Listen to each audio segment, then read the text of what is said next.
Incoming to growth chamber. Good morning, guys. I apologise for the late delay, but here we are. It is time for Zer's Words this week. And I think I've actually had a look on the app anyway. And this week, it's the first week he's actually selling something new.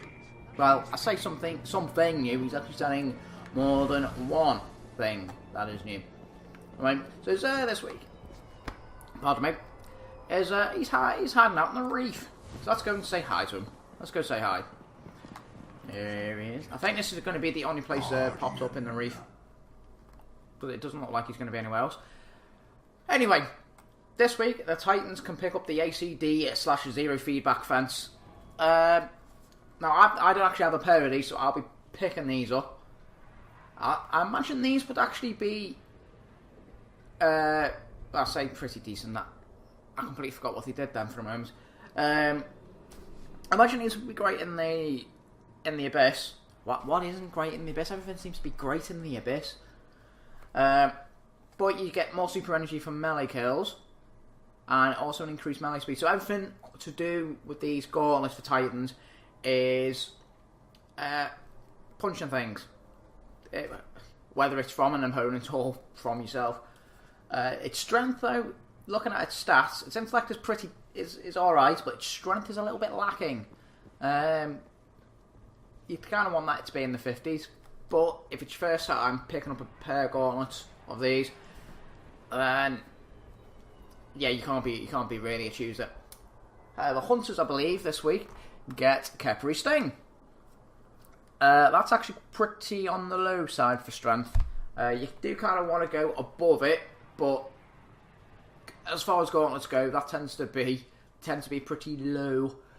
Gauntlets tend not to be pretty high. I mean, my Titan's got don't touch me.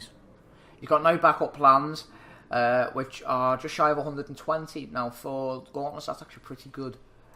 So you're going to have to make do with 96 again if these are your first gauntlets. So what these do is they gain invisibility after crouching in place for a short time. And melee attacking an enemy from behind whilst invisible delivers 4 times damage.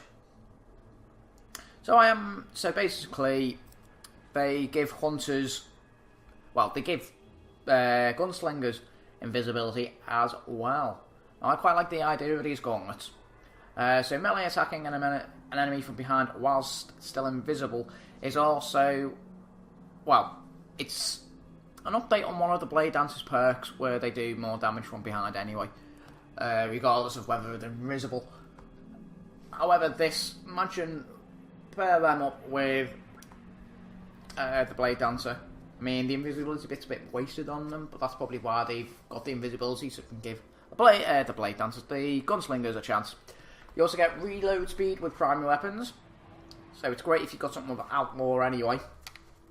And you also get reduces melee cooldown each time you pick an orb of light. So again, it reinforces the habit of go invisible, sneak up behind your target, and then stab them in their back like men, like brave soldiers.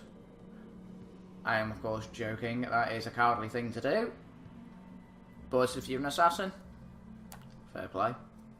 Warlocks don't get anything new this week. They get the return of the Starfire protocol. So no one knows what these do. You get an additional fusion grenade, you get more ammo for fusion rifles, and you also carry more ammo for heavy weapons. Now, I'm actually intrigued. I recently just picked up my Queenbreaker's bow this week, and my Lord of Wolves. In case you're going, that's not a Queenbreaker's bow.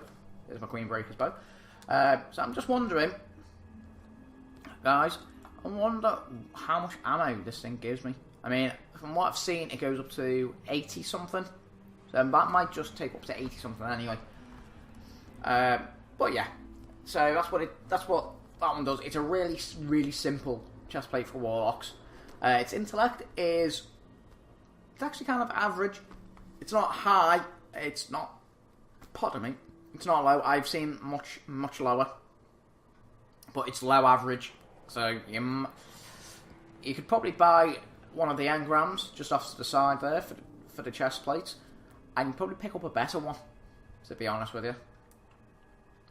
Now, for the weapon this week, it's Hardlight. Now, for the older gamers, the people who've had the game, like, you know, within the first months of Destiny, you know, the seasoned players of this isn't a great gun. Now, I haven't actually used Hardlight myself. I have one.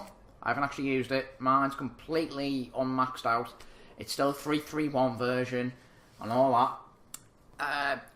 But I would imagine, just because its rounds fire ricochet on hard surfaces, so I'd imagine it's not a gun you could use in the Vault of Glass or Crowser, for example. Apparently, it's quite fun to use in Crucible, and I would imagine it's quite fun to use on maybe some of the story missions, maybe on Destiny story missions, not like the Dark Below story missions or House of Wolves, like the Destiny ones, like The Last Array, and those kind of things. And I imagine it's quite a fun gun to use. Obviously, you can just watch your bullets fly around the room, hopefully not hitting yourself. But as you can see, the last 20 bullets of the magazine cause more damage as well, so it's got glass half full there, half empty, whichever you are. Anyway, guys, that is pretty much it. I'll go quickly through his curios. This week we've got pulse rifles, we've got handguns, and we've got machine guns. We've also got the plasma drive, or the blue Sparrow upgrade, and we've got the emerald coil. And that is pretty much about it for this week. I'm probably going to pick up a pair of these gauntlets right here. I'm probably going to take a chance on a few of these. Because quite frankly, I love taking the chance. And it makes me feel rich when I dismantle them. I was like, oh, I've already got this one. Dismantle, get exotic shard. It makes me feel rich. Makes me feel rich, guys. But yeah, if you haven't picked up these gauntlets yet, or in fact any of this stuff here, pick it up. Pick them up. They're always worth a go. I mean, this is one of the better exotics guns, but it should be a fun gun to use just for lols. Just for the lols. After all, it is a game. You're here to have fun. It's not for the end game activities really, but it's fun. It's fun. Okay, guys, I have been the Dalek Buster. If you have enjoyed the video, I would really, really appreciate it if you guys could like, subscribe, and also, judging from my weekly reset video, if you could also, I don't know if people were sharing it or because it was one of the first videos that popped up this week. I don't know. I haven't searched for it. I haven't seen how it does it. But if you could share it as well among the players you do play with, I would greatly appreciate it. Greatly, greatly appreciate it. So like and subscribe and share it as best as you can, please, guys. I would really, really appreciate the support. I've had 4 subscribers this week. I would love to have a load more of you on board. At the moment, the content's not great, but that's only because I'm still relatively getting to grips with everything. Anyway, guys, I have been a Dalek Buster. Thanks for watching, and I will hopefully see you at some point through Destiny if you're playing on PlayStation 3. Thanks, guys. Bye-bye.